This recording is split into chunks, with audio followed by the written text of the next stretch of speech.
नमस्कार। प्राइम समाचारमा स्वागत छ। म सरोज कोइराला। म दृष्टिवाणी थिताल। सुरु गरौँ अहिलेसम्मका प्रमुख समाचारबाट। सर्वदलीय बैठकमा सहभागी नभएपछि एमाले संसद र संवादबाट भाग्न खोजेको निष्कर्ष। प्रतिनिधि सभाको औचित्य सकिएकाले निर्वाचनबाट निकास निस्किने ओलीको तर्क। प्रशासनको आदेश अवज्ञा गर्दै एमालेको विधान महाधिवेशन भोलिदेखि सुरु हुँदै 6000 प्रतिनिधि सहभागी हुने। फुटको क्षति कम गर्दै पार्टीलाई सुदृढीकरण गरिने। बागमती प्रदेशकी मुख्यमन्त्री अष्टलक्ष्मी साक्यले असोज 25 गते विश्वासको मत लिने। नयाँ मुख्यमन्त्रीमा पाण्डे र बानियाको होडबाजी। सत्ता गठबन्धन नै धरापमा। सभापतिका लागि कंग्रेसका शीर्ष नेताहरू एक अर्कालाई हराउने दाउमा। विगतमा साथ दिएका नेताहरू टाढिएपछि सिटौलासँग सम्झौता गर्दै देउवा। अन्य नेताहरू पनि गुट बनाउँदै। सरकारले फलाम तथा स्टिलबाट बनेका सामग्रीमा करको दर बढाएपछि मूल्य वृद्धि आकाशिँदै। आफूहरू मर्कामा परेको भन्दै व्यवसायी र उपभोक्ता आक्रोशित। इक्वेडरको एउटा जेलभित्रै प्रतिद्वन्दी गिरोहहरूबीच भएको झडपमा परि मृत्यु हुनेको संख्या 116। घटना भएको जेलमा आपतकाल घोषणा। र भोलिदेखि मालदिभ्समा साफ च्याम्पियनसिप सुरु हुँदै उद्घाटन खेल तालिका परिवर्तन। कुनै पनि टिमसँग नडराउने कप्तान चेम्जोङको भनाई।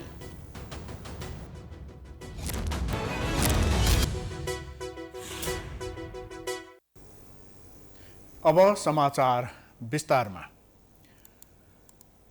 सरकारले प्रमुख विपक्षी नेकपा एमाले संवाद र वार्ताबाट भाग्न खोजेको बताएको छ। संसदको अवरोध हटाउने विषयमा छलफल गर्न प्रधानमन्त्री शेरबहादुर देउवाले बोलाएको सर्वदलीय बैठकमा एमाले नेताहरू अनुपस्थित भएपछि सरकार र सत्ता गठबन्धनले यस्तो निष्कर्ष निकालेको हो। मुखजीले पनि एउटा यस्तै किसिमको सर्वदलीय बैठकको आयोजना गर्नुभयो। त्यहाँ पनि उहाँहरू अनुपस्थित हुनुभयो र अहिले सम्माननीय प्रधानमन्त्रीजीले आयोजना गरेको बैठकमा पनि उहाँहरू अनुपस्थित हुनुभएको छ। यसले उहाँहरू संवाद र वार्ताबाट पर भाग्न खोजेको देखिन्छ। जुन कुरा अहिले मुलुकको आवश्यकताभन्दा भिन्न छ। बैठकमा एमाले नेताहरू अनुपस्थित भएपछि बैठक परिणाममुखी हुन नसकेको हो। एमाले नेकपा एकीकृत समाजवादीलाई दलका रूपमा नमान्ने बताउँदै आएको छ। यस्तै बैठकले एमाले अध्यक्ष केपी शर्मा ओलीलाई संसदको गतिरोध हटाउने विषयमा सकारात्मक भूमिका खेल्न पनि आग्रह गरेको छ। बैठकमा माओवादीबाट अध्यक्ष पुष्पकमल दाहाल प्रचण्ड र नारायण काजी श्रेष्ठ, नेकपा एकीकृत समाजवादीबाट महासचिव बेदुराम भुषाल र राजेन्द्र पाण्डे, लोकतान्त्रिक समाजवादी पार्टीबाट अध्यक्ष महन्त ठाकुर र वरिष्ठ नेता राजेन्द्र महतो, जनता समाजवादी पार्टी जसपाका नेता राजेन्द्र श्रेष्ठ, जनमोर्चाका दुर्गा पौडेल र नेमकिपाका नेता प्रेम सुवाल सहभागी थिए। नेकपा एमालेका प्रमुख सचेतक विशाल भट्टराईले आफ्ना मागका बारेमा सरकारले एमालेलाई मात्र छलफलमा बोलाउनु पर्ने बताएका छन्। बिहीबार संसद भवन नयाँ बानेश्वरमा भट्टराईले आफूहरूको माग मुद्दामा सत्तापक्ष वा सभामुखले समाधानमुखी प्रयासका लागि एमालेसँग मात्र सिधै छलफल गर्नुपर्ने बताएका हुन्। अरू गठबन्धन दलसँग बसेर छलफल गर्न आवश्यक नरहेको र एमालेलाई मात्र बोलाएर छलफल गर्नुपर्ने उनको भनाइ छ। एमाले संवादमा विश्वास गर्ने भएकाले शान्तिपूर्ण समाधानका लागि छलफल गर्न तयार रहेको उनले बताएका छन्।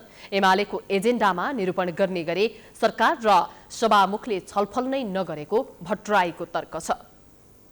पक्षमा सधैँ रहेको पार्टी हो। त्यसकारणले गर्दा हामी जोसुकैसँग पनि संवाद चाहिँ गर्न सक्छौँ, तर त्यो समाधान खोजेको हो कि देखाउन गरेको हो भन्ने कुरा मात्रै होइन। अब मूल कुरा के हो भने सिधा एमालेसँग चाहिँ विवाद छ। एमालेको एजेन्डामा उहाँहरूले चाहिँ निरूपण गर्ने गरी समाधान गर्ने गरी आउनु भएको छैन। अनि हामी किन अरू दलसँग उहाँले मिलाएका गठबन्धनका पार्टीहरूसँग बसेर के निकास निकाल्नु छ र सिधा एमालेसँग गरेपछि त सकिगयो। उनले आफ्ना सांसदको कारबाहीका विषयमा सभामुखसँग आपत्ति रहेको र पार्टी फुटाउन संसद छलेर अध्यादेश ल्याउने र फिर्ता गर्ने विषयमा सरकारसँग आपत्ति रहेको उल्लेख गरेका छन्।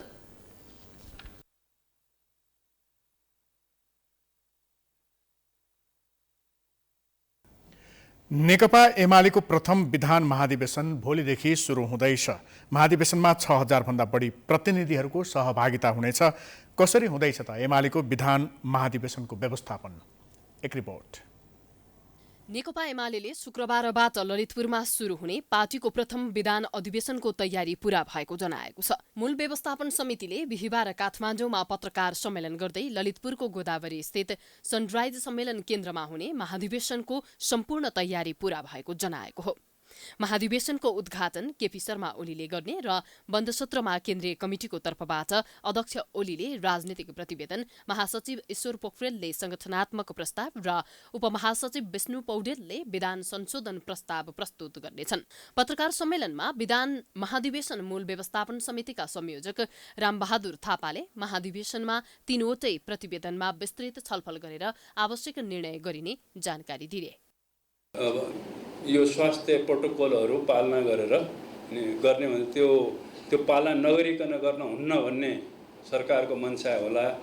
तर अब हामीले यो स्वास्थ्य प्रोटोकलहरू, त्यसका नियमहरू पालन गरेर 300 भन्ने जो भनिएको छ त्यो 300 को पालन गरेर यो सभा सम्मेलनहरू हामी गर्नेछौँ। त्यसकारणले यो व्यवस्थापन काममा यो हामीले स्वास्थ्यसित सम्बन्धित कुराहरूको पनि यहाँ उपसमिति छ। यही अहिलेको कोभिडलाई ध्यानमा राखेर त्यो कुराहरूको पनि व्यवस्था गरिएको छ। मूल व्यवस्थापन उपसमिति संयोजक खिमलाल भट्टराईले महाधिवेशनको दोस्रो दिन असोज 16 गते समूह छलफल र समूह नेताबाट सुझावहरूको प्रस्तुति गरिने जानकारी दिएका छन्। त्यसैगरी तेस्रो दिन असोज 17 गते दस्तावेज प्रस्तुताहरूको समूह छलफलबाट आएका सुझाव एवं उठेका विषयहरूमा जवाफ दिने कार्यक्रम रहेको छ। महाधिवेशनमा 6000 भन्दा बढी प्रतिनिधिहरूको सहभागिता हुने भट्टराईले हलभित्र नअटेका प्रतिनिधिलाई केन्द्रको उपयुक्त स्थानमा व्यवस्थापन गरिने समेत जानकारी दिएका छन्। हरेक दिन बिहान 9 देखि 11 बजेसम्म खानाको समय छुट्याइएको छ। सो समय सीमाभित्र सबै प्रतिनिधि कमरेडहरूले खाना खाएर हलभित्र प्रवेश गरिसक्नुपर्नेछ। दिउँसोको लागि खाजाको प्याकेट प्रबन्ध गरिएको छ र साँझको खाना बसेकै स्थान वा आफ्नै व्यवस्थापनमा खाने व्यवस्था मिलाइएको छ। प्रतिनिधिहरूको लागि आवासको प्रबन्ध काठमाडौँमा रहेको प्रदेश तथा जिल्ला सम्पर्क मञ्चहरूको सहयोगमा सम्बन्धित भूगोलका प्रदेश कमिटीहरूले नै गर्ने गरी व्यवस्थापन गरिएको छ। निजी साधन नभएका प्रतिनिधि कमरेडहरूको लागि ललितपुर स्थित 7 बाटोमा झण्डासहित बसहरूको व्यवस्था गरिनेछ। प्रतिनिधि चयनमा महिला, जनजाति, दलित र अन्य समुदायको उचित प्रतिनिधित्व गराउँदै समावेशी सहभागितामा यथेष्ट ध्यान दिइएको बताइएको छ। मञ्चमा पदाधिकारी एवं स्थायी कमिटिका सदस्यहरूको सिट व्यवस्थापन गरिएको छ।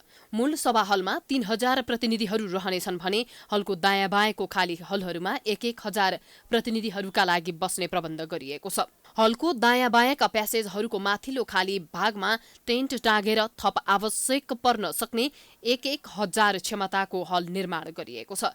समूहगत छलफलका लागि पनि व्यवस्थित स्थानहरू तय गरिएको बताइएको छ। महाधिवेशनमा सहभागी हुने प्रतिनिधि, स्वयंसेवक, सुरक्षाकर्मी, गाडीका चालकहरू सबैका लागि बिहानको खाना र दिउँसोको खाजा महाधिवेशन स्थलमै व्यवस्थापन गरिएको छ। महाधिवेशन अवधिभर हरेक दिन बिहान 9 बजेदेखि 11 बजेसम्म खानाको समय छुट्याइएको छ। दिउँसोको लागि खाजाको प्याकेट प्रबन्ध गरिएको छ र साँझको खाना बसेकै स्थान वा आफ्नै व्यवस्थापनमा खाने व्यवस्था मिलाइएको छ।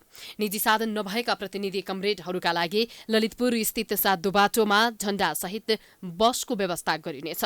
ट्राफिक तथा पार्किङको पनि यथासम्भव व्यवस्थापन गरिएको बताइएको छ। शुक्रबारदेखि सुरु हुने विधान महाधिवेशन आइतबार सम्पन्न गर्ने एमाले जनाएको छ। नेकपा एमालेको प्रथम विधान महाधिवेशन भोलिदेखि सुरु हुँदैछ। महाधिवेशनका लागि ललितपुरको गोदावरी स्थित सनराइज सम्मेलन केन्द्र दुलही झैं सिंगारिएको छ।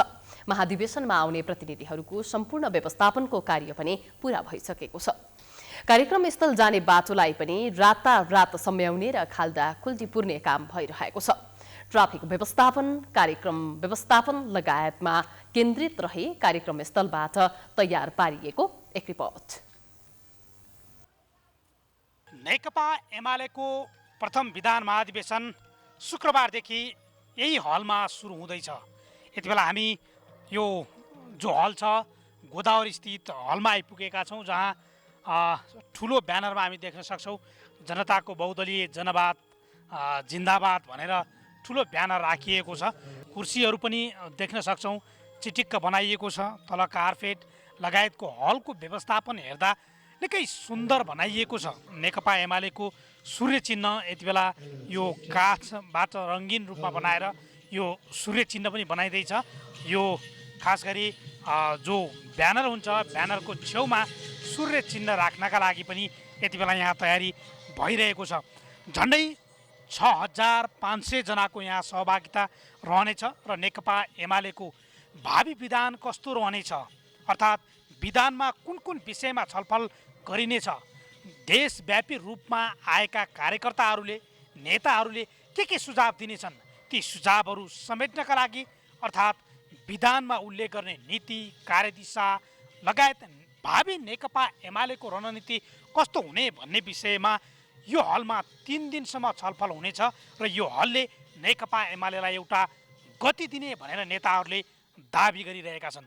बाँकी 5% काम हामी कम्प्लिट गर्छौँ र भोलि बिहानसम्ममा अब पूर्व निर्धारित यो आश्विन 15, 16, 17 गते हुन गइरहेको नेपालकै इतिहासमा कम्युनिस्ट पार्टीको इतिहासमा पहिलो विधान महाधिवेशन हामी गर्न गइरहेका छौँ। एउटा नयाँ इतिहास हामी निर्माण गर्न गइरहेका छौँ।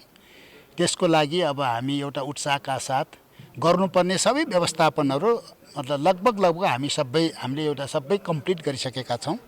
अब यो हलले खालि भोलि अब देशैभरिबाट आएका विधान महाधिवेशनका प्रतिनिधिहरूलाई चाहिँ नि पर्खने र स्वागतको लागि यो हल अहिले प्रतीक्षारतमा छ।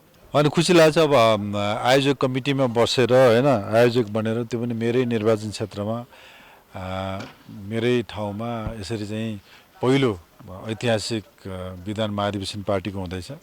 र त्योसँगै फेरि के छ भने तपाईँको जुन ढङ्गको जुन सेटअपमा जुन भव्यताका साथ र नेपालकै सबभन्दा पहिलो ठुलो सभा हल हामीले अब हाम्रै पार्टीको सरकार हुँदाखेरि बनाएको र एउटा चाहिँ नि यो क्षेत्रको लागि, ललितपुरको लागि र मुलुकको लागि एउटा गौरवको योजना पनि हो। त्यसले गर्दा यो चाहिँ हलमा, यो मोनुमेन्टमा हामीले यत्रो भव्यताका साथ कार्यक्रम गर्न लाग्छ, हामी असाध्यै उत्साहित छौँ। अर्को कुरा पनि जानकारी गराउँ, नेकपा एमाले विभाजन भएपछि जो माधव कुमार नेपालको समूह जो बाहिरिएको छ, त्यो समूहले कतिको असर पर्छ नेकपा एमालेलाई। गाउँ तहसम्म नेकपा एमाले विभाजन भएको छ, एकीकृत नेकपा समाजवादी बनेको छ। त्यो समाजवादी बन्दा नेकपा एमालेलाई कति क्षति भयो भन्ने विषय पनि यो हलभित्र उठ्नेछ। नेकपा एमालेको प्रथम विधान महाधिवेशनमा आउनका लागि 7 दोबाटोदेखि यो गोदावरी हलसम्म आउनका लागि सडकका बायाँ दायाँ पुरै झन्डाहरूले झकिझकाउ बनाइएको छ। ठाउँ ठाउँमा ब्यानरहरू टाँसिएको छ जो देशव्यापी रूपमा आउने नेता तथा कार्यकर्ताहरूलाई स्वागत गरिएका ब्यानरहरू पनि त्यत्तिकै रूपमा टाँसिएको छ भने अध्यक्ष केपी ओलीको फोटो समेत गेटैमा देख्न सकिन्छ, जो केपी शर्मा ओलीले एउटा नेता कार्यकर्ताहरूलाई अभिवादन गरेको तस्बिर समेत त्यहाँ राखिएको छ। दर्शकवृन्द, नेकपा एमालेको प्रथम विधान महाधिवेशन शुक्रबार हुँदैछ गोदावरीमा, जसका कारण गोदावरीमा जानका लागि नेता कार्यकर्ताहरूलाई सहज होस् भन्नका लागि यति बेला तपाईँ देख्नुहुन्छ यो सडकमा डोजर लगाइएको छ र गिट्टी भर्खर मात्रै झारिएको छ।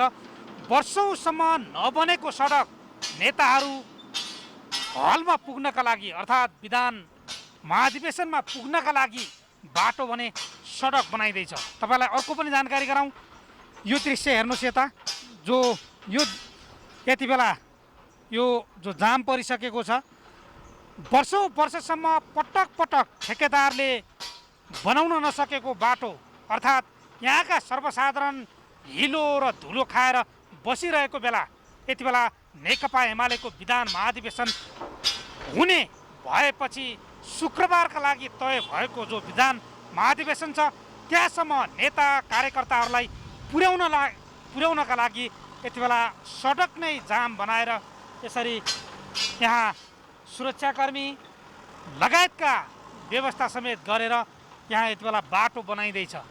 यो के नौटङ्की होइन? अब यो बाटोको विषयमा त कति कुरा गर्नु, धेरैले बोलिसकेको कुरा हो, अब सबैले सुनिसकेकै कुरा हो, सबैले भोगिसकेकै कुरा। यति विधि झन्झटिलो खपेर बाटो त यही नै होला, अरू छैनन् होला। पक्कै पनि नेता र कार्यकर्ताका मात्रै चाहिन्छ त सडक, वर्षौं सडक बनाउन पनि भूमिका निर्वाह नगर्ने, अझ भनौँ नेकपा एमालेका अध्यक्ष केपी शर्मा ओली 3.5 वर्षसम्म प्रधानमन्त्री बने। त्यो प्रधानमन्त्री बन्दा यो बाटो बनाउनु पर्छ भन्ने ध्यान कहिल्यै गएन। तर पार्टीको विधान महाधिवेशन हुने लाग्दा यसरी सडक बनाउनेलाई कुन रूपमा लिने? समाचारको सिलसिला जारी छ, हामी विश्रामपछि आउँछौँ।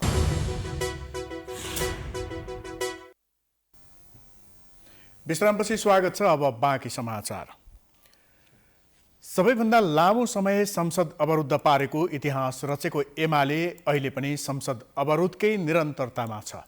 देश र जनताका माग अनि मुद्दामा भन्दा पार्टी नेता विरुद्धको प्रतिशोधमा संसद अवरुद्ध हुने गरेको विगत र वर्तमानले ओली अनि एमाले अहिलेको संसदको विरुद्धमा छ भन्ने संकेत गरेको छ। एक रिपोर्ट। चल्ने पनि कुरा भएन, संसद चल्ने पनि कुरा भएन राम्ररी। त्यस स्थितिमा ताजा जनादेशमा जानु आवश्यक थियो। त्यस न्याउलाई प्रतिगामीदेखि लिएर अनेक चिजका अब धेरै मान्छे पनि त्यसका पछाडि कुरेको देखियो। भ्रम पर्नु स्वाभाविक हो, भ्रम पर्या हो। यसैले प्रश्न गर्छ नेकपा एमाले र अध्यक्ष ओली अहिलेको संसदलाई गतिशील बनाउँदै जनताका माग मुद्दा अनि कानुन निर्माणका प्रक्रियालाई अघि बढाउन कति पनि चाहँदैनन्। प्रधानमन्त्रीको नेतृत्वमा रहँदा सरकारलाई संसदले कुनै अवरोध नै नगरेको समयमा दुई पटक प्रतिनिधि सभा भङ्ग गरेको विगतलाई आज सही साबित गराउन एमाले अध्यक्ष ओली र कतिपय एमाले सांसदले संसद अवरोधको माध्यमबाट भूमिका खेलिरहेका छन्। यसलाई वामपन्थी नेताहरू एमालेको असंवैधानिक कदमका रूपमा अर्थ्याउँछन्। पहिले माधव नेपालजीको नेतृत्वको नेकपा एमाले पनि मलाई लाग्छ 43 कि 44 दिनसम्म पार्लियामेन्ट चल्नै नदिएर घेराबन्दी गर्दै यसै अगाडि आएको थियो। अब अहिले त ओलीजी पार्लियामेन्टलाई बदनाम गर्दै भङ्ग जुन गरेको थियो त्यो कुरो पुष्टि गर्न अहिले पनि लाग्नुभएको छ र पार्लियामेन्टलाई नि भङ्ग गर्न कसरी सकिन्छ भन्ने कुरोमा गैर संसदीय रूपले उहाँले जवाब दिइरहनु भएको छ। संसद निर्वाचन प्रक्रिया मार्फत जनताका प्रतिनिधि चुनिएर जाने थलो। सांसद जनताका माग मुद्दा र हक अधिकारको बहस गर्ने प्रतिनिधि। सांसदले यही थलोबाट जनताका माग भावना र समस्या बोल्नुपर्छ। सांसदको क्रियाकलापबाट जनताले गर्वको अनुभूति गर्न पाउनुपर्छ। तर नेपालमा 2048 पछिको 30 वर्षको संसदीय इतिहास हेर्ने हो भने न संसदले जनताको भावना बोक्न सकेको छ, न सांसदले नै जनतालाई गर्वको अनुभूति दिलाउन सकेका छन्। बरु सांसद जनताका प्रतिनिधि नभई दलका कारिन्दा बन्दा सत्ता र प्रतिपक्षीको जुवारी संसदमा देखिँदै आएको छ। जनताका माग र मुद्दामा फरक मत भएर होइन, पार्टी र नेताका स्वार्थले बारम्बार संसद अवरुद्ध बनिरहेका छन्। संसदलाई राजनीतिक प्रतिशोध सान्ने थलो बनाउनमा नेकपा एमाले अरूभन्दा अग्रस्थानमा देखिएको छ। नेपालमा 2015 सालमा पहिलो संसद स्थापना भए यता संसदीय मर्यादा उल्लङ्घनका सयौं घटना भएका छन्। संसदीय प्रणालीलाई नै लोकतन्त्रको सौन्दर्य मान्ने राजनीतिक दल र तिनका नेताहरू यो प्रणालीको धज्जी उडाउन अग्रसर देखिँदा जनतामा सांसदप्रति नै असन्तुष्टि र आक्रोश बढ्न थालेको छ। बहुदल स्थापना यता 2054 पछि करिब 43 दिन अर्थात् सबैभन्दा लामो समय संसद अवरुद्ध पारेको इतिहास बनाएको एमाले अहिले देशको पहिलो दल बनेर सत्ता पक्ष हुँदै आफ्नै कारणले प्रतिपक्षीको कुर्सीमा पुगेपछि संसद अवरोधका अस्वाभाविक दृश्यहरू फेरि देखिन थालेका छन्।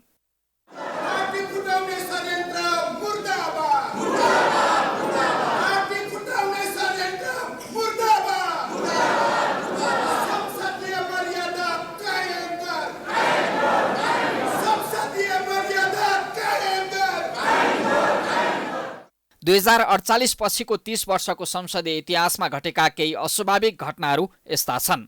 2046 साल संसदमा बहस विवाद, रोस्टम घेराउ लगायतका घटनाले निरन्तरता पाउँदै आए पनि झडपकै घटना भने 2056 सालमा भयो। स्थानीय स्वायत्त शासन ऐन पारित गर्ने बेला काङ्ग्रेस र एमाले बीच विवाद चुलिएपछि तत्कालीन सभामुख रामचन्द्र पौडेल एमालेको निशाना बनेका थिए। काङ्ग्रेस सरकारको दबावमा रोस्टम घेराउका बीच जबरजस्ती विधेयक पारित भएको घोषणा गरेपछि काङ्ग्रेस र एमाले सांसदबीच हानाहान नै भएको थियो। 2065 साल जेठ 15 गते पहिलो संविधान सभाको पहिलो बैठकमा अप्रिय घटना भयो। सुर्खेत 1बाट निर्वाचित एमाले सभासद कमला शर्माले सुर्खेतकै काङ्ग्रेस नेता तथा सभासद पूर्णबहादुर खड्कालाई चप्पलले गालामा हानिन्। पति श्रीराम शर्माको हत्यामा खड्काको हात रहेको भन्दै उनले चप्पल हानेर सुर्खेली जनताको माग पूरा गरेको प्रतिक्रिया दिइन्। तर यो घटनाले संसदीय मर्यादाको खिल्ली उडाएको थियो। एमाले सांसदहरू बिस्तारै संसदीय अभ्यास र आचरणमा आउन थालेपछि उनीहरूको ठाउँ एकीकृत माओवादीका सांसदले लिए। संविधान सभा रहेकै बेला व्यवस्थापिका संसदमा तत्कालीन अर्थमन्त्री सुरेन्द्र पाण्डेमाथि हातपात भयो। माधव कुमार नेपाल नेतृत्वको सरकारका अर्थमन्त्री पाण्डे बजेट भाषण गर्न रोस्टमतर्फ जाँदै गर्दा बजेट वक्तव्यको ब्रिफकेस खोसेर हातपात गर्ने जस्तो अमर्यादित हरकत भयो। अहिले एमाले एकीकृत समाजवादी पार्टीको वैधानिकतामा प्रश्न उठाउँदै अझ पनि संसद अवरुद्ध राख्ने बताइरहेको छ। प्रमुख प्रतिपक्षी दल नेकपा एमाले त प्रधानमन्त्री शेरबहादुर देउवाले बोलाएको सर्वदलीय बैठकमा समेत यही मुद्दालाई उठाउँदै सहभागी भएको छैन। माधव कुमार नेपाल सहित 14 सांसदलाई कारबाही गरिएको सूचना सभामुख अग्निप्रसाद सापकोटाले तत्काल टाँस नगरेर पार्टी फुटाउन सघाएको आक्रोश संसदमा एमाले पोखिरहेको छ। तर आफ्नो पार्टीका पूर्व सभामुख सुभाष नेमाङले कारबाहीको सूचना टाँस गर्न 5 महिनासम्म रोकेको विगतलाई एमाले चटक्कै बिर्सिएको छ। हिजो कुनै असहयोग नगरेको संसदले काम गर्न दिएन भन्दै संसद विघटन गराएका ओली र उनको दलले जारी राखेको संसद अवरोधलाई संसद पुनर्स्थापनाको प्रतिशोधका रूपमा समेत अर्थ्याउने गरिएको छ। कोरोना संक्रमणको जोखिम कायमै रहेको भन्दै काठमाडौँ जिल्ला प्रशासनले उपत्यकामा भिडभाड, सभा, जुलुस, जात्रा, महोत्सव र भोजमा प्रतिबन्ध लगाएको छ। जिल्ला प्रशासन कार्यालयले आदेश जारी गरे पनि राजनीतिक दलहरू भने आदेशको ठाडो उल्लङ्घन गर्दै सभा, सम्मेलन तथा गोष्ठी आयोजना गर्दैछन्। के राजनीतिक दललाई मुलुकको कानुनको धज्जी उडाउने अधिकार छ त? एक रिपोर्ट। सर्वसाधारणलाई दशैंको माहौलले छप्पकै छोएको छ। मुख्य व्यापारिक केन्द्र तथा सडकहरूमा सवारीको चाप समेत बढ्न थालेको छ। यसअगाडि जारी गरिएको निषेधाज्ञा स्वास्थ्यको मापदण्डको पालना गर्ने र गराउने शर्तसहित अन्त्य गरिएको थियो। त्यही कारण अहिले सबै क्षेत्र खुला भएका छन्। आउँदै गरेको चाडपर्वमा किनमेल तथा एक जिल्लाबाट अर्को जिल्लामा आवत जावत हुने कारणले कोरोना संक्रमणको जोखिम बढ्न सक्ने अनुमानका साथ जिल्ला प्रशासन कार्यालयले बिहिबार सूचना जारी गर्दै भिडभाड तथा नारा जुलुस, जात्रा, महोत्सव नगर्न निर्देशन दिएको छ। जुन निषेधाज्ञा थियो पहिले लगाएको त्यसलाई खुकुलो बनाएको छौँ र यो धेरै हदसम्म खुकुलो पनि भएको छ। यद्यपि अब सङ्क्रमण पूर्ण रूपमा नियन्त्रण नभइसकेको हुनाले हामीले अपनाउनु पर्ने जुन सावधानीका कुराहरू छन्, हामीले पालना गर्नुपर्ने जुन स्वास्थ्यका मापदण्डहरू छन् त्यो पालना गराउनको लागि र कुन गतिविधिहरू गर्न हुन्छ, कुन गर्न हुँदैन र कुन गतिविधिहरू गर्दाखेरि के कुराहरूको पालना गर्नुपर्छ भन्ने सन्दर्भमा जिल्ला प्रशासन कार्यालय काठमाडौँले त्यो पछिल्लो पटक आज हामीले नयाँ आदेश पनि जारी गरेका छौँ। बिहिबार जिल्ला प्रशासनले भिडभाड नगर्न निर्देशन दिए पनि बिहिबार नै नेकपा एमाले, नेकपा माओवादी केन्द्र जस्ता ठूला दलले भिड बटुलेर कार्यक्रम आयोजना गरे। शुक्रबारदेखि प्रमुख प्रतिपक्षी दल नेकपा एमाले ललितपुरको गोदावरीमा 5000 भन्दा बढी प्रतिनिधिको सहभागितामा विधान महाधिवेशन आयोजना गर्दैछ, जसले कोरोना संक्रमणको जोखिमलाई उच्च बनाएको छ। हुन त आदेश जारी गर्ने काठमाडौँ जिल्ला प्रशासनको कार्यक्षेत्रभित्र ललितपुर पर्दैन, तर पनि ललितपुरमा सभा सम्मेलन भए पनि नेकपा एमालेका अधिकांश प्रतिनिधि बसोबासको व्यवस्था काठमाडौँमा गरिएको छ। स्थानीय प्रशासनको आदेशले एमालेको महाधिवेशन प्रभावित नहोला, तर के जिल्ला प्रशासन कार्यालयबाट जारी भएको आदेश आम नागरिकका लागि मात्र हो त? राजनीतिक दलले मुलुकको कानुन मान्नु पर्दैन? हाम्रो जुन चाहिँ काठमाडौँ जिल्लाको कार्यक्षेत्र छ त्यो कार्यक्षेत्रभन्दा बाहिर हुने भएको हुनाले मैले सुनेअनुसार त्यसले सोको सन्दर्भमा त अब सम्बन्धित जिल्लाले नै जवाब दिनुहुन्छ जस्तो चाहिँ लाग्छ। तर अहिले हामीले पूर्ण रूपमा कार्यक्रमहरू गर्नलाई निषेध गरेको अवस्था चाहिँ होइन। पछिल्लो समयमा हामीले कार्यक्रमहरू गर्न दिन्छौँ, सामान्य चाहिँ खालका भेला जमघटहरू पनि गर्न दिन्छौँ, पूजा महोत्सवका कामहरू पनि गर्न दिएको अवस्था, बैठक गोष्ठीहरू पनि गर्न दिएको अवस्था चाहिँ छ। तर हाम्रो सरोकार चाहिँ के हो भने त्यसमा सहभागीहरूले पालना गर्नुपर्ने जुन स्वास्थ्यको मापदण्डहरू छ त्यो स्वास्थ्यको मापदण्डहरूलाई पूर्ण रूपमा चाहिँ पालना गर्नुपर्छ र पूर्ण रूपमा त्यस्ता मापदण्डहरू पालना गरेर कार्यक्रमहरू गर्न सकिने अवस्था चाहिँ छ भनेपछि त्यस्ता कार्यक्रमहरू गर्नको लागि निषेध गरेको अवस्था चाहिँ होइन। उता नेकपा एमाले भने सभा सम्मेलन रोक लगाउने जिल्ला प्रशासन कार्यालयले जारी गरेको आदेश राजनीतिक पूर्वाग्रह प्रेरित भएको बताएको छ। एमालेको विधान महाधिवेशनलाई लक्षित गरेर आदेश जारी गरिएको आरोप एमाले स्थायी कमिटी सदस्य रामबहादुर थापाको छ। बिहिबार राजधानीमा आयोजित पत्रकार सम्मेलनमा उनले स्वास्थ्य मापदण्ड र सुरक्षा विधि अपनाएर विधान महाधिवेशन हुने दावी समेत गरेका छन्। राजनीतिक प्रेरित भएको यो सरकारको चाहिँ यो वक्तव्य घोषणा भन्ने लाग्छ। त्यही पनि अब हामीले त्यो निर्णय भइसकेको छ, किन यो विषय त सरकारलाई पहिले थाहा थियो नि। यो हाम्रो विधान महाधिवेशन हुँदैछ भन्ने कुरा सरकारलाई आज थाहा भएको होइन, हाम्रो भोलि हुँदैछ भन्ने कुरा त आज थाहा भएको त होइन चाहिँ, यो त महिना अगाडि थाहा भएको विषय हो। त्यस कारण आज चाहिँ यो वक्तव्य निकाल्ने भनेको यो अलिकता राजनीतिक प्रेरित छ भन्ने लाग्छ। तर हामी गर्छौँ, स्वास्थ्य प्रोटोकल पालन गरेर हामी विधान महाधिवेशन गर्छौँ। काठमाडौँका प्रमुख जिल्ला अधिकारीको भनाइलाई आधार मान्ने हो भने यस्ता नियम आम नागरिकले मात्रै मान्नुपर्छ। मुलुकको न्याय पद्धतिलाई बलियो बनाउने तथा सबैको लागि न्याय समान हुन्छ भन्ने धारणालाई व्यवहारमा स्थापित गराउने हो भने सबैभन्दा पहिले राजनीतिक दलहरूले नै आफूलाई सुधार्नुपर्ने देखिन्छ। अन्यथा सर्वसाधारण जनताका लागि मात्रै कानून बन्ने हो भने मुलुकमा दण्डहीनताले सधैँ प्रश्रय पाइरहनेछ। पछिल्लो 24 घण्टामा 1078 जनामा कोरोना भाइरस संक्रमण पुष्टि भएको छ। 8555 पीसीआर परीक्षणमा 898 जना र 3210 एन्टिजेन परीक्षणमा 180 जनामा संक्रमण पुष्टि भएको हो। संक्रमित मध्ये काठमाडौँमा 267, ललितपुरमा 67 र भक्तपुरमा 37 जनालाई संक्रमण पुष्टि भयो। पछिल्लो 24 घण्टामा कोरोना संक्रमण मुक्त हुनेको संख्या 911 जना रहेका छन्। सोही समय मृत्यु हुनेको संख्या 12 रहेको छ। हाल कोरोना भाइरसका सक्रिय संक्रमितको संख्या 18,168 रहेको छ। 16,802 जना होम आइसोलेसनमा र 1,366 जना संस्थागत आइसोलेसनमा छन्, जसमा 353 जना आइसियुमा रहेका छन्। नेकपा माओवादी केन्द्रका अध्यक्ष पुष्पकमल दाहालले पुष 5 गते तत्कालीन प्रधानमन्त्री केपी शर्मा ओलीले संसद विघटन गरेसँगै आफू विघटन विरुद्ध लड्ने कि आत्महत्या गर्ने भन्ने दुई विकल्प मात्र देखिएको स्मरण गरेका छन्। आत्महत्या गर्नु कायरता भएको मान्दै आफूले तत्कालीन नेकपाका नेताहरूमा प्रतिगामी कदम विरुद्ध लड्ने निर्णय लिएको र त्यसमा विजय समेत भएको धारणा राखे। अनेरा सोभियो क्रान्तिकारीको 22औं राष्ट्रिय सम्मेलनलाई सम्बोधन गर्दै प्रचण्डले साबिकको नेकपामा निरङ्कुश र प्रतिगामी प्रवृत्तिसँग संघर्ष गर्दा लड्ने कि राजनीतिक जीवन यति मात्र रहेछ भनेर छोड्ने भन्ने प्रश्न तेर्सिएको पनि बताए। भारतमा भगत सिंह र चन्द्रशेखर आजादले मुठीमा माटो लिएर धरती माता जीवन यति नै रहेछ भनेर आत्महत्या गरेको प्रसङ्ग सुनाउँदै आफू पनि झण्डै झण्डै त्यस्तै अवस्थामा पुगेको बताएका छन्। हजारौं शहीद घाइते अपाङ्गको ऋण टाउकोमा रहेको कारण आत्मसमर्पण गर्न नसकेको पनि उनले सुनाए।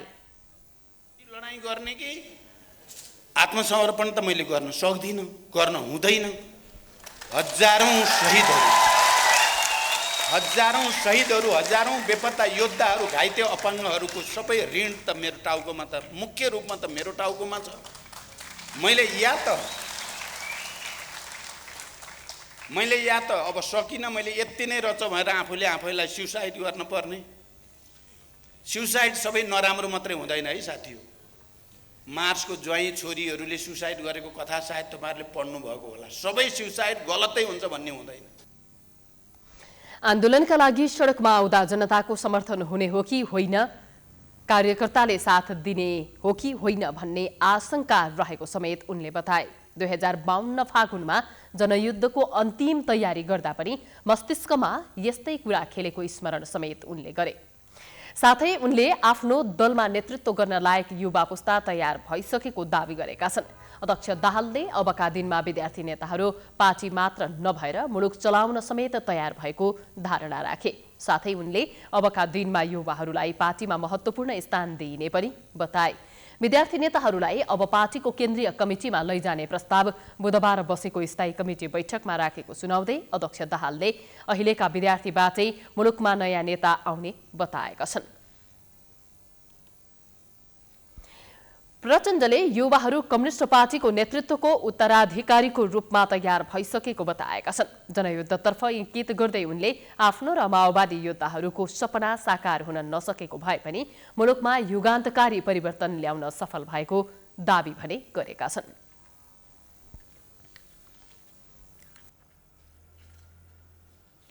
बागमती प्रदेशकी मुख्यमन्त्री अष्टलक्ष्मी साक्यले आगामी असोज 25 गते विश्वासको मत लिने भएका छिन्।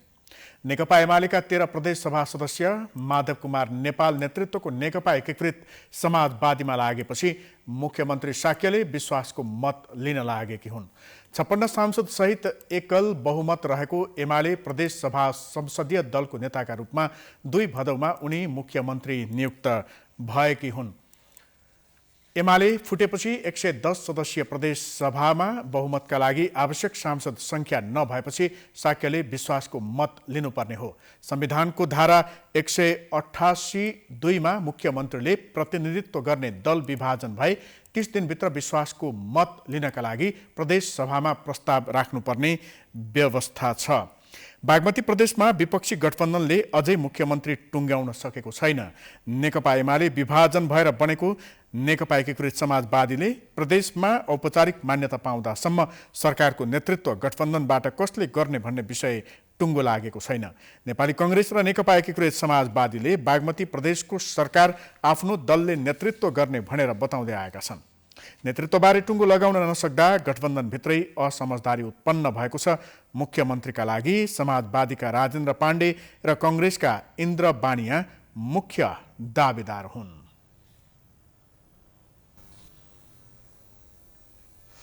मुलुकको सबैभन्दा पाको दल नेपाली कांग्रेसको फेरि एकपटक नेतृत्व गर्ने चाहनामा रहेका सभापति शेरबहादुर देउवालाई उनका निकटका नेताहरूले नै साथ दिन छोडेका छन्।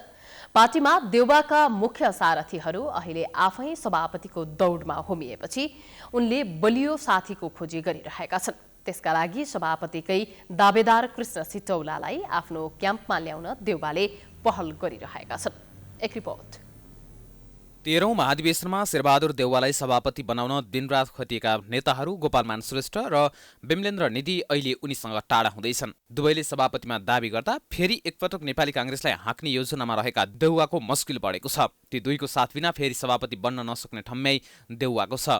निधि सम्पर्क कार्यालय खोलेरै सभापतिको दौडमा निस्किएपछि उनलाई मनाउन नसकिने देउवा खेमाले बुझिसकेको छ। गोपालमानलाई अझै पनि फकाउन सकिने सुझाव उनी निकट नेताको छ। तर देउवाले आफ्नो खेमामा निधि र श्रेष्ठ दुवैको अभाव पूरा गर्न सक्ने क्षमता भएको नेताका रूपमा कृष्ण सिटौलालाई रोजेका छन्। 13औं महाधिवेशनमा सभापतिको प्रारम्भिक चरणबाट बाहिरिएपछि सिटौलाले देउवालाई सभापति बन्न सहयोग गरेका थिए।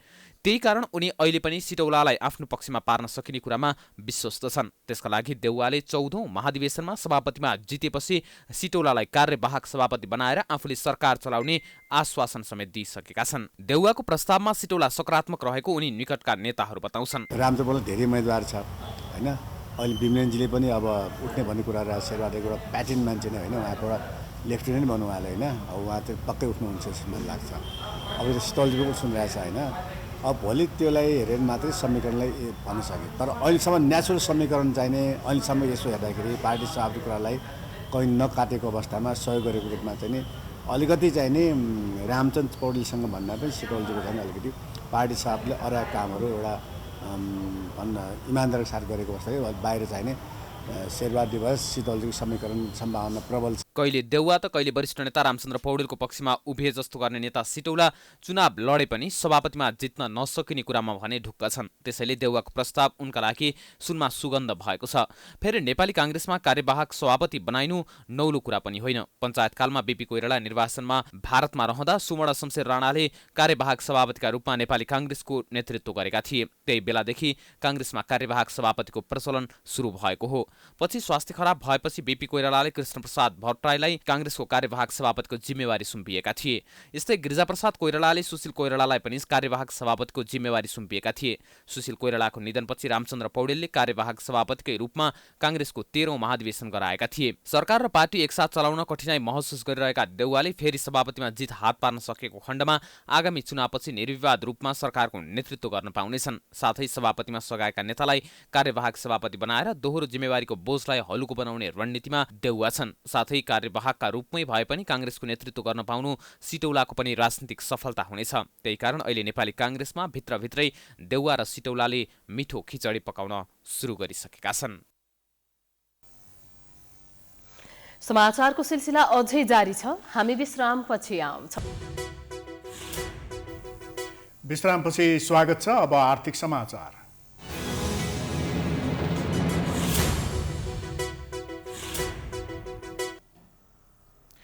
सरकारले फलाम तथा स्टिलबाट बनेका इस्पात, नन एलोय, लाफ्सा, डन्डी लगायत वस्तुमा करको दर बढाएसँगै बजारमा फलामे डन्डीको मूल्य समेत बढेको छ। सरकारले चालु आर्थिक वर्षको बजेट मार्फत कच्चा पदार्थका रूपमा स्पन्ज र रद्दीबाट उत्पादन हुने डन्डीको राजस्व र अन्तशुल्कलाई 0% झारेको थियो। तर आयातित बिलेटबाट उत्पादन हुने डन्डीमा करको दायरा बढाएपछि फलामे डन्डी तथा छडको मूल्य बढेसँगै व्यवसायी र उपभोक्ता आक्रोशित बनेका छन्। एक रिपोर्ट। नेपालमै उत्पादन गर्ने प्रशस्त सम्भावना भए पनि ठूलो परिणाममा आयात हुने स्टिल र फलामजन्य वस्तुमा कर बढाएर स्वदेशी उत्पादनलाई प्रोत्साहन गर्ने नीति लिएको अर्थ मन्त्रालयले जनाएको छ। तर यसका कारण बजारमा डन्डीको भाव भने छोई नसक्नु बनेको छ। करिब 6 महिना अघिसम्म प्रति केजी 78 रुपैयाँमा पाइने 10 मिलिमिटरको फलामे डन्डीको भाव अहिले प्रति केजी 110 रुपैयाँसम्म पुगेको छ। मूल्य भने उत्पादक कम्पनी अनुसार फरक छ। अहिले जगदम्बा स्टिलको भाव 8 mm र 25 mm को डन्डीको मूल्य प्रति केजी 108 रुपैयाँ छ। त्यही डन्डी राइनो स्टिलले 112 रुपैयाँमा बिक्री गर्दै आइरहेको छ। हामा स्टिलले भने सोही आकारको डन्डी प्रति केजी 113 रुपैयाँमा बेच्दै आएको छ। जस्तै कि 20 mm का डन्डीहरू सरदर 109 रुपैयाँमा बिक्री हुँदै आइरहेका छन्। एकाएक बजारमा डन्डीको भाव बढ्दा उपभोक्ता भने मारमा परेका छन्। उपभोक्ताहरू अब घर बनाउन निकै कठिन भएको गुनासो गर्छन्। नर्मल मान्छेलाई त धेरै गाह्रो छ अहिले घर बनाउन। कोही भनौँ न थोरै पैसा हुने मान्छेले चाहिँ यसो सानो घर बनाएर बस्छ भने अहिले समस्या छ, सकिँदैन। एकदमै गाह्रो छ। बजारको भाउ हो, अब हामीले के भने हैन, महँगो सस्तो भने कहाँ बजार पाउने नि। केही वर्ष यता डन्डीको मूल्यमा एकैपटक 30% सम्म मूल्य वृद्धि हुने गरेको छ। तर मूल्य घट्दा भने 1-1.5 रुपैयाँ मात्रै घट्ने गर्छ। व्यापारीहरू भने डन्डीको भाव बढेपछि व्यापार कम हुने अनुमान गरिरहेका छन्। मूल्यमा उतार चढावका कारण ग्राहक नै अहिले डन्डी किन्ने कि नकिन्ने भने अन्यलमा छन्। मूल्य वृद्धिका कारण घाटामा व्यापार गर्नु परिरहेको व्यवसायीहरूको गुनासो छ। अहिले एकदम धेरै गाह्रो भएको छ। मूल्य वृद्धिको चाहिँ यो भनौँ न यो उतार चढावले गर्दा चाहिँ के भन्दाखेरि अब जति पनि तलमाथि भइरहेछ त्यसले गर्दा चाहिँ ग्राहकहरूलाई पनि कन्फ्युजन छ, किन्ने नकिन्ने, काम गर्ने नगर्ने। अब घर बनाउनेहरू जुन उपभोक्ताहरू छन् उनीहरूले पनि चाहिँ कन्फ्युजमा छन्। त्यसैले गर्दा जुन खालको व्यापारमा कन्टिन्यू निरन्तरता आउनुपर्ने हो त्यो आउन सकेको छैन। अब लगानीको हिसाबमा चाहिँ हामीले चाहे जति प्रफिट कमाउन सकेका छैनौँ। गाह्रो त गाह्रै भइरहेछ रेटको लागि। अब रेट डाउन भएको भइदिए त राम्रो हुन्थ्यो, सबैलाई सहज पनि हुन्थ्यो, व्यापार पनि अझै डबल स्पिड। अब कति घर बनाउने मान्छेले घर बनाउन पाएको छैनन्, टहरा बनाउनु पाएले टहरा बनाउन पाएको छैनन्। सरकारले चालु आर्थिक वर्षको बजेट मार्फत कच्चा पदार्थका रूपमा स्पन्ज र रद्दीबाट उत्पादन हुने डन्डीको राजस्व र अन्तशुल्कलाई 0% झारेको थियो। तर आयातित बिलेटबाट उत्पादन हुने डन्डीमा करको दायरा बढाइएको छ। यसले गर्दा नेपालमा रहेका डन्डी उत्पादन गर्ने 30 मध्ये 24 कम्पनी बन्द हुने अवस्थामा पुगेका छन्। प्राइम एसडीका लागि क्यामेरामा भास्कर भट्टाचार्य र सुमन नेपालका साथमा दीक्षा गौतम, काठमाडौँ। अब अन्तर्राष्ट्रिय समाचार।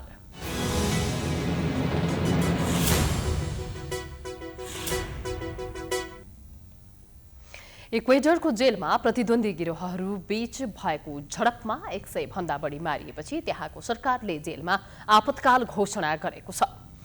विभिन्न दुई समूह बीच भएको झडपमा परि मृत्यु हुनेको संख्या 116 जना पुगिसकेको छ। विशेष गरी मेक्सिकोका लागु औषध तस्करहरूको कारण उक्त घटना भएको हुन सक्ने अनुमान गरिएको छ। गुयाकिल शहरमा भएको झडपमा कम्तीमा 5 जना कैदीको टाउको काटिएको थियो। कैदीहरूले ग्रेनेड समेत प्रहार गरेको प्रहरीले जनाएको छ। अहिले उक्त जेलमा 400 भन्दा बढी प्रहरी अधिकृतहरू उपस्थित भएको र जेलको अराजकता नियन्त्रणमा लिइसकेको प्रहरीले जनाएको छ। घटनामा 2 जना प्रहरी घाइते भएको बताइएको छ। अब खेलकुद समाचार।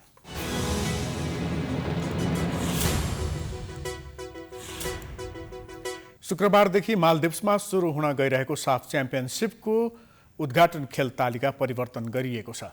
दक्षिण एसियाली फुटबल महासंघ साफले यसअघि उद्घाटन खेलमा नेपाल र आयोजक मालदिप्ससँग भिड्ने कार्यक्रम रहेकोमा परिवर्तन गर्दै पहिलो श्रीलङ्का र बङ्गलादेश भिड्ने जानकारी दिएको हो।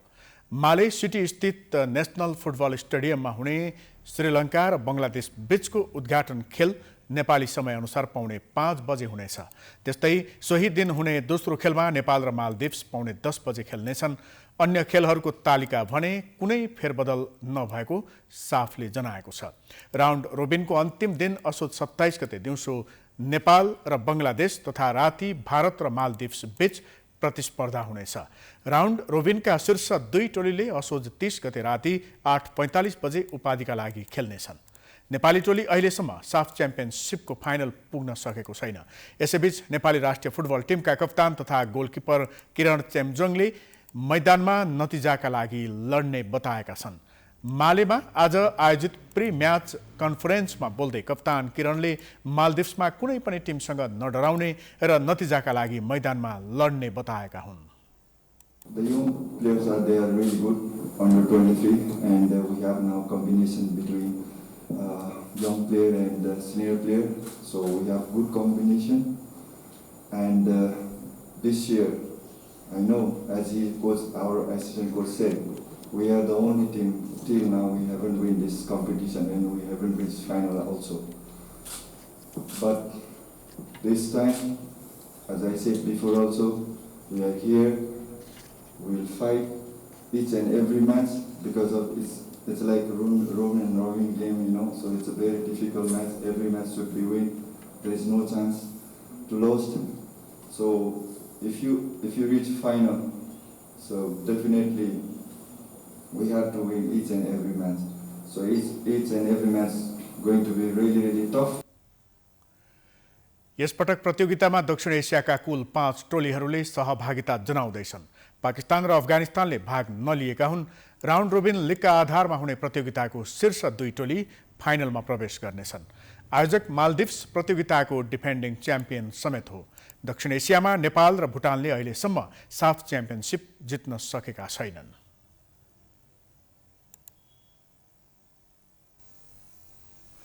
यो सँगै हामी समाचारको अन्त्यमा आइपुगेका छौं। जाँदा जाँदै प्रमुख समाचार पुनः एकपटक। सर्वदलीय बैठकमा सहभागी नभएपछि एमाले संसद र संवादबाट भाग्न खोजेको निष्कर्ष। प्रतिनिधि सभाको औचित्य सकिएकाले निर्वाचनबाट निकास निस्किने ओलीको तर्क।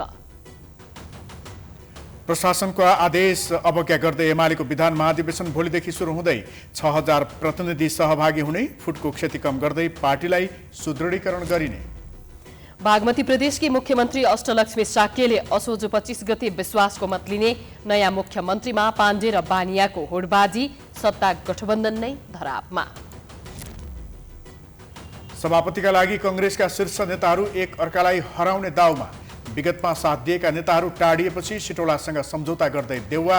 अन्य नेताहरू पनि गुट बनाउँदै। सरकारले फलाम तथा स्टिलबाट बनेका सामग्रीमा करको दर बढाएपछि मूल्य वृद्धि आकाशिँदै। आफूहरू मर्कामा परेको भन्दै व्यवसायी र उपभोक्ता आक्रोशित। इक्वेडरको एउटा जेलभित्रै प्रतिद्वन्दी गिरोह बीच भएको झडपमा परि मृत्यु हुनेको संख्या 116। घटना भएको जेलमा आपतकाल घोषणा। र भोलिदेखि मालदिप्समा साफ च्याम्पियनसिप सुरु हुँदै उद्घाटन खेल तालिका परिवर्तन। कुनै पनि टिमसँग नडराउने कप्तान चेम्जोङको भनाई।